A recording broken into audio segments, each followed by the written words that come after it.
lucky day. One morning, James was feeling exceptional. As he chuffed along, he could feel the warm spring air on his boiler. At the junction, he met Thomas, who was surprised. "What's got you in such a mood, James?" he asked cheekily. "I've got a lucky streak, Thomas," he explained sweetly. "Everything seems to be going right for me, as it should for such a splendid engine." Thomas just scoffed and puffed away with his coaches, but James didn't care. He was too pleased with himself to notice. As he steamed through the countryside, things soon went awry. "Oh, driver, please stop, I've got cramps," he moaned.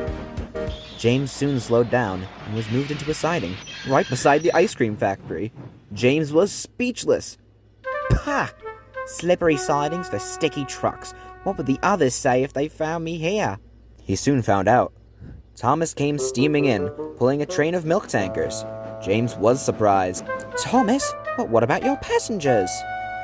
"I had forgotten it was Rosie's turn," he smiled simply, "and I had to take these tankers. Now, what are you doing here?" James glanced away meekly. Boiler issues," he murmured. Before Thomas could continue his teasing, there was a rumbling.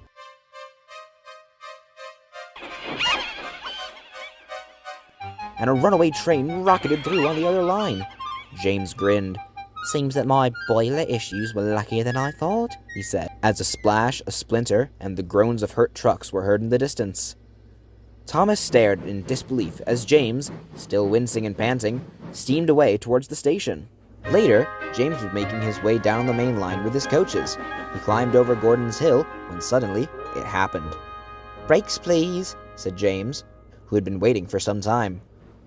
"I'm trying, but it won't budge," came the reply. James was horrified. "A runaway with passengers! Oh, glory!" he yelped as he roared down the hill. No matter what he did, his brakes were stuck, and luckily, the main line was clear ahead.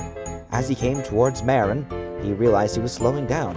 At the platform, Edward stared in disbelief as James, who coasted gently into the station, stopped right at the platform.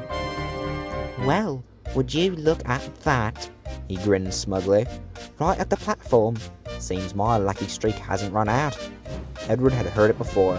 He collected his passengers and left. James parked himself in a siding, and another engine came to pick up his coaches. Later that evening, James was on his way to the works, when suddenly he started to hurt again. "Oh, driver, do please stop," he moaned. They stopped on the main line, and the driver went to the signal box to telephone for help. Soon, help arrived, in the form of Henry and his passenger train. James was coupled to the end, and Henry set off. It was difficult work for Henry. James's brakes had finally been set on, but were now stuck that way. Henry was frustrated. "James, are you going to help, or just sit there and set me back?" he grunted. James just frowned as he dragged the train behind.